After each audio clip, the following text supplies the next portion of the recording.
Hi, I gotta admit, this is one of the times where I've definitely looked. Okay. Okay. Face forward. Yes. Yes. Okay. So I wanted to come online to talk about how obsessiveness is contributed to mental illness. Sorry about that. I wanted to talk about how obsessiveness is attributed to specific types of mental illness because I'd always assumed that obsessiveness was down to either borderline personality disorder or narcissistic personality disorder, and they only kind of differed in the way they played out. Do you understand what I'm saying? But now I'm finding out that obsessiveness is also down to ADHD, bipolar disorder, and autism as well. And I'm thinking, the reason why I'm pondering this is because I saw a video, and the video was about um am I the asshole type of thing. It's one of those videos, right? And there was a woman online who was talking about her husband becoming obsessed with Destiny's Child. I don't know why I'm laughing.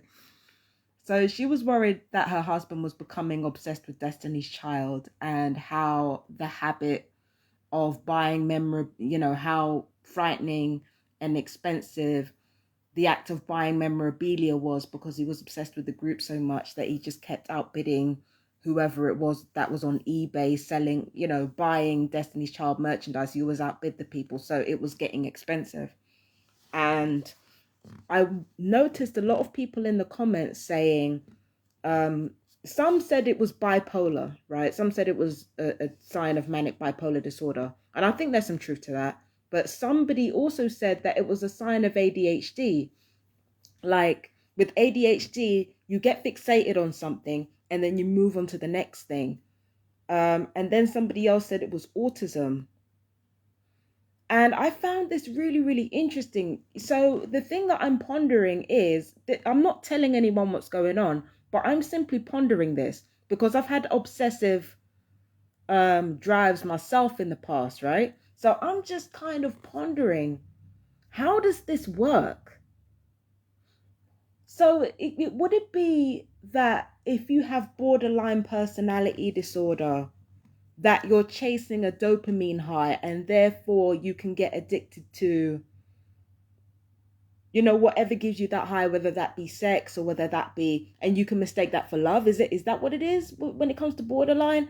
And then with narcissistic personality disorder, you feel like you're at a deficit of emotional support all the time, so you go out looking for attention or wherever you can get it, or you feel like you're at a deficit in terms of emotional security, so whoever kind of is perceived to take that away from you, you kind of fixate on whoever's trying to take it away from you.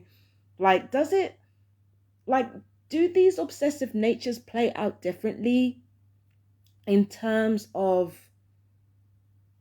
the mental health disorder? You see, this is what I'm contemplating. This is what I'm trying to understand. Now, autism is very, very clear. And I think it's very clear to me because of the stereotypes associated with autism.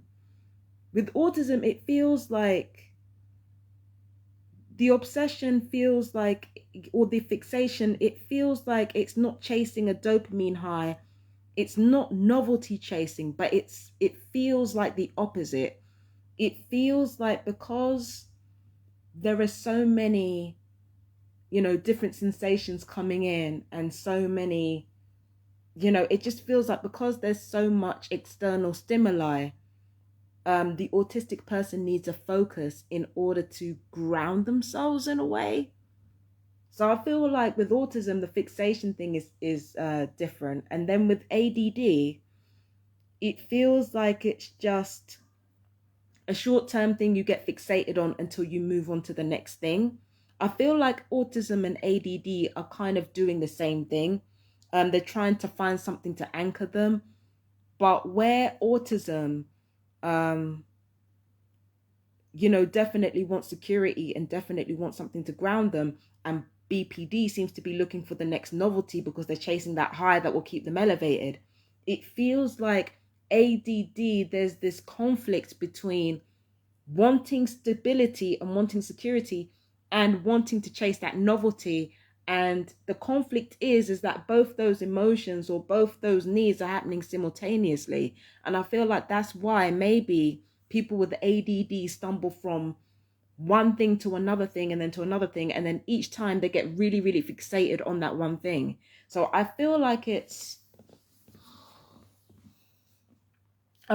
that's what it is. And I feel like when you're in that space and you're in that moment, it feels like that obsessiveness is part of your identity almost, because it's so strongly emotionally connected. But I feel like what I've learned about obsessiveness and what I've learned about how these mental health issues play into it, it seems like because there's so much emotional stimuli involved, because that's what they all have in common: BPD, NPD, autism, ADHD. Did I put a fifth one down? Bipolar disorder. What they all have in common is that there is the emotions are so strong that they're palpable. And when emotions are so strong that they're palpable, it can be difficult to find a fixed idea or a fixed identity when it comes to who you are, or when it comes to anything long term that can provide contentment. So it feels like what all of these illnesses have in common is the need to find some sort of stability, some sort of grounding that will keep them level and keep them even. BPD tries to find that in novelty. NPD tries to find that in eliminating anything and everything that brings them discomfort. Autism tends to find that in, in fixating on something so that they can get that added security. So they tend to focus on specific routines, specific sensory grounding, anything that grounds them. So it's routine, it's, and then there's OCD as well that comes into it. OCD wants a similar thing to autism. They want routine, they want order, they want to feel some sense of grounding. And with ADHD and bipolar, I feel like it's they're two sides of the same coin, because ADHD, they want both the novelty and the stability, whereas the bipolar person, emotionally, maybe cognitively they know what they want, but emotionally they don't know what they want. It's kind of in the air. It's not really fixed. Whereas ADHD seems to be ambivalent. Bipolar disorder seems to be not really knowing which direction it really wants to go. And that, I feel like that's how the illness functions. But again, I'm not a psychiatrist. I'm not a doctor. I'm just somebody who's really, really interested in this. I'm really interested in how it works. So it's weird, like obsessed with Destiny's Child to the point where you're ordering stuff. It definitely feels like an ADHD thing. It could be bipolar, but that just feels like an ADHD thing. Um, or it could be bipolar, because like the way the wife was talking about it, she was talking about it as if it hadn't happened to her before. So it could be a bipolar thing. Um, I don't think it's a borderline thing in this case. It doesn't seem like that. But no, I think that it might be bipolar or ADHD, but it depends upon whether or not this has happened before. So, I feel like these things are really useful to talk about, because in our culture, we're taught to mistake obsessiveness for love, right? And having gotten older, it's made me realize that the illness can lie to you, not only about who you are as a person, but it can lie to you about what you love as well. It can, because obsession, like when you're chasing that high, especially as a BPD person chasing that high, or an autism person chasing that stability, obsession can feel like love. It really can feel like that when the emotions are that palpable. But then you actually are in love, or you actually find love with someone or with something, And you start to realize that no, love doesn't take away your self-respect. Love doesn't take away, it adds to your self-respect. When you love someone, you know, the more that you love them and the more that you care about them and the more that the more that you're not really willing to put up with anything that damages your health or damages your well-being. And this is going to take a really dark turn. It makes me think about abusive relationships and how maybe the abused person feels like they love the abuser when really they don't, because all their self-respect has gone out the window. So how do they know whether they love the person or not? And I feel like it's only when the abused person truly starts to love the abuser or truly finds love somewhere along the line for themselves or for their children that they kind of begin to get up and walk away. I think it's love that actually causes people to become strong enough to walk away from a destructive situation. Obsession doesn't do that. Stockholm syndrome doesn't do that. It causes a reaction in the person where they will give up everything, including their self-respect, to stay there. And that's out of survival. That's out of fear. That's not out of love. So obsession can lie to you about what love is. It can lie to you about, you know, that's one thing I know for sure. Obsession lies to you. It makes you think that you're the kind of person that you're not. That's what it does. When you become fixated on something or someone, you know, you're thinking, oh, there's got to be something in it. Now, in my case, there has been something in it. Like my obsession has been reflecting somebody that I wish to be or something that I wish to be. Like that's what my obsession represented. They represented something, right? But if you don't know that, you know, it can lie to you. And what I noticed about my obsession was that I was obsessed with the so-called shadow part of myself or the worst part of myself. Do you understand what I mean? And it convinced me that I wasn't that person when I already was that person. The thing that obsession does to you is that it puts you in the space of trying to be something that either represents the worst part of yourself or tries to convince you to be somebody that you've already mastered and you have new lessons to master. It's weird. It's really, really weird how it works. But it can lie to you. I know that much. You know, when you're obsessed with something, it's not actually you. It's not you. It's not who you are. And if it is who you are, then likely the thing that you're obsessed with is something that you've already mastered. And you need to move on. I shouldn't be peeling my lips on camera. That's so gross. It's all right. I've got something to put it in. But obsession is one of those things where it can lie to you about who you are and what you love. It can lie to you that you're not truly being yourself, if that makes sense. Like that example that I used with regards to me being obsessed with something that actually represents the worst part of myself, or it represents who I think I am. It doesn't represent the reality of who I am, nor does it represent my path to enlightenment. So it's weird. It's like, it's really, really weird how it works. But that's one thing I know for sure. Your obsession can lie to you about who you are and why you're on this earth and what you're on this earth to do. And my obsessions with people lied to me for a long time because I was obsessed with being articulate. I was obsessed with being, you know, being a star or what have you. I was obsessed with, you know, for its own sake. I wasn't obsessed with it because I thought people would love me. I was obsessed with it for its own sake, only to spend years later realizing all the qualities that I'm already obsessed with, the passion, the drive, the creativity. I already had all of those.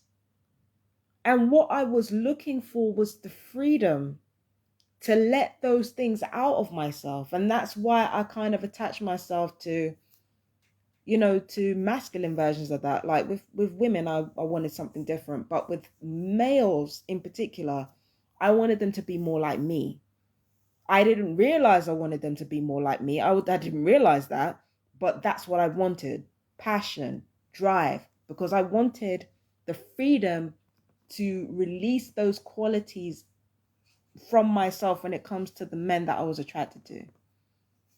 I wanted to release the passion, to release the powerful emotion, to release, to release that sort of fixed, that fixed quality that I can have sometimes. I wanted to release that ambition. I wanted to release the star, darling. I wanted to release all of that, only to find that people like this, or my attraction to people like that, they didn't actually give me the room to be myself. Rather, if they cared about me at all, which 9 times out of 10 they didn't, because they didn't know me, if they were like that at all, then they tried to force me to be what I already was on their time.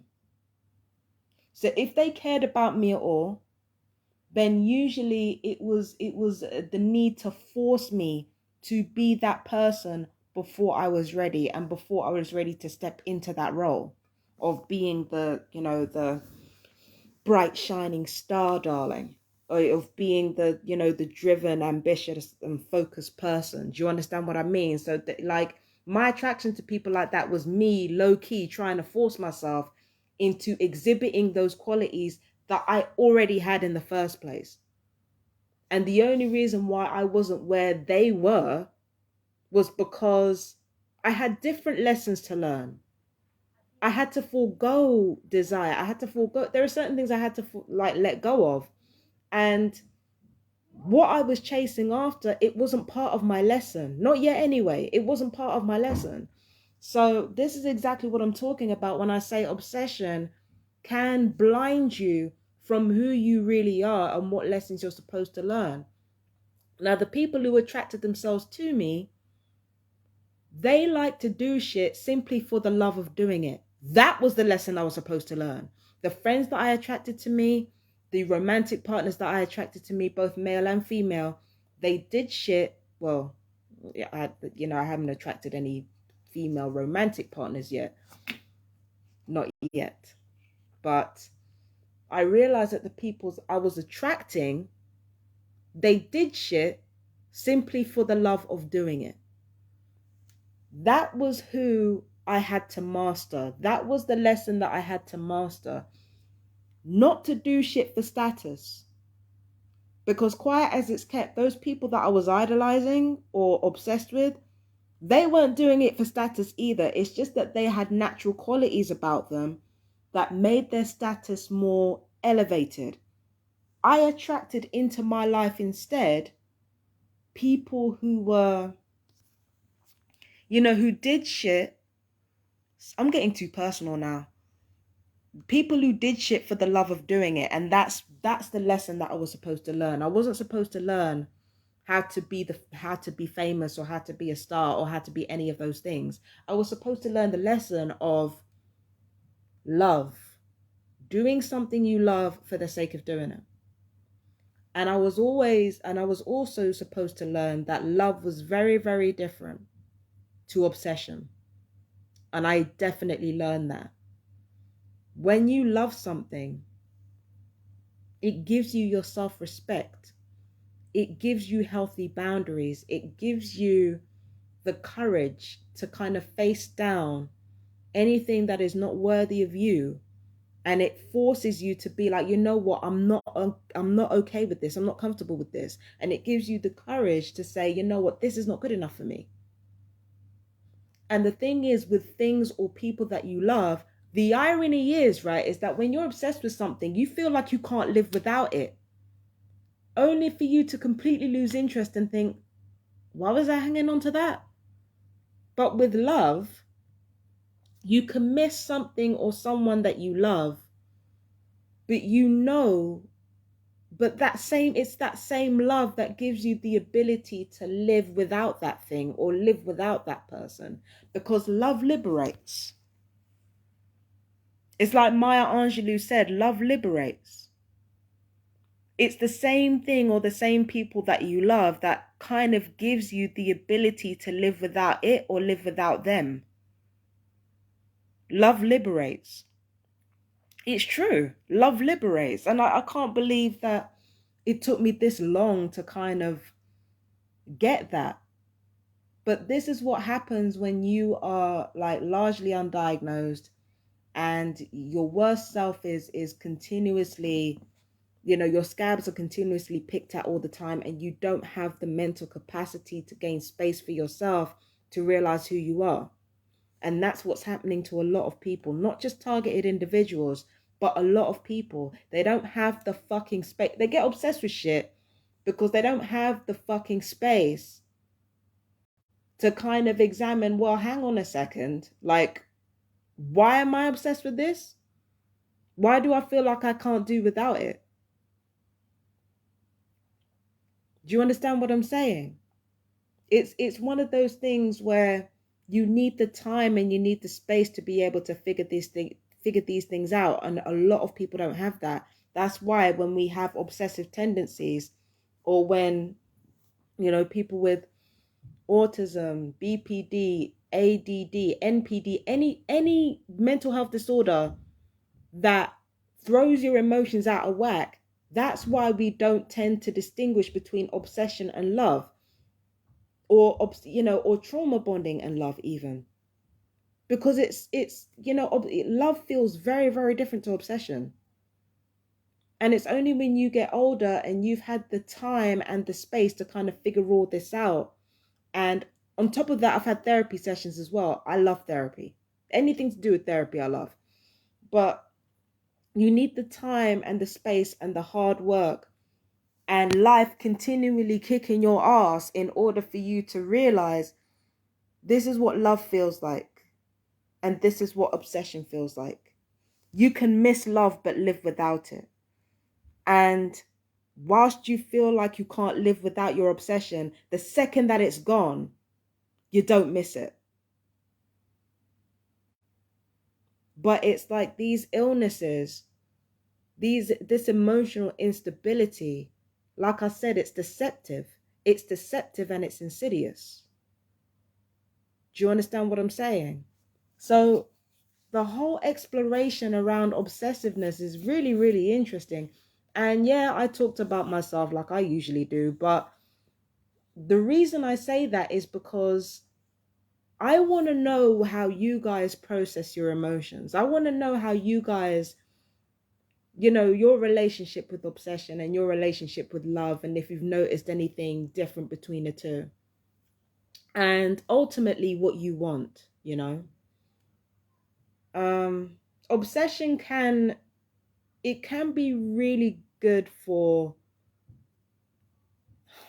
I'm trying to think, because there's a powerful concentration of energy that obsession is good for. It can be good for realizing your ambitions. It can be good for anything not involving other human beings, like career or like your talents or like your skills, like stuff like that. Anything that doesn't involve other people, anything that doesn't involve relationships or celebrities, anything that doesn't revolve around,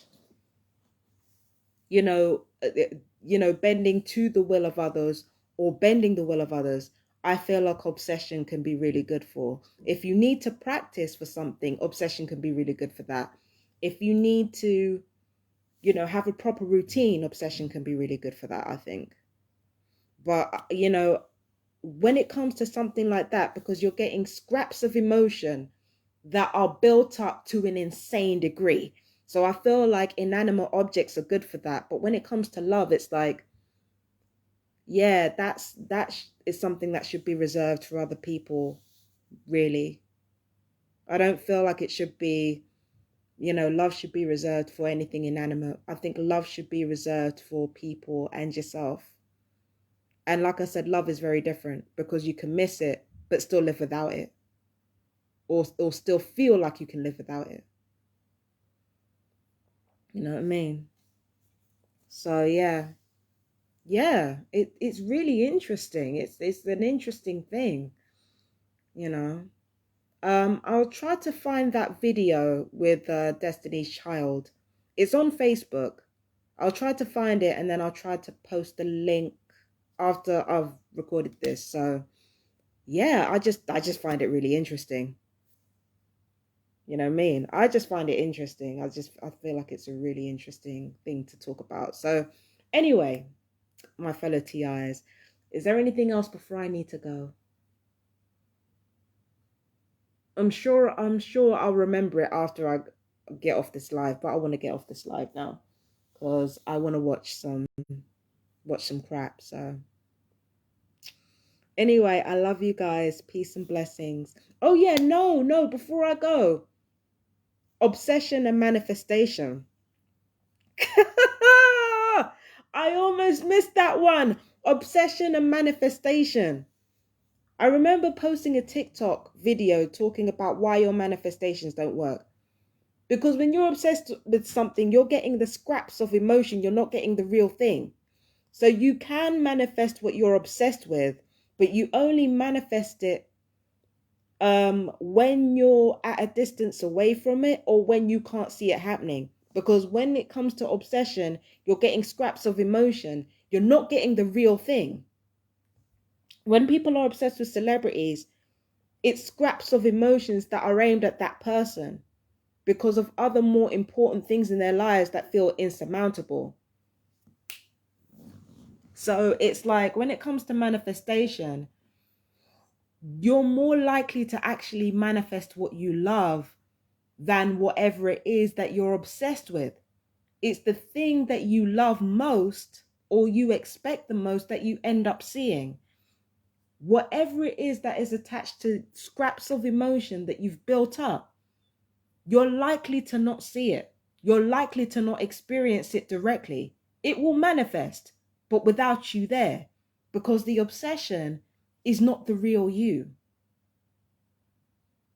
The obsession is not the real you.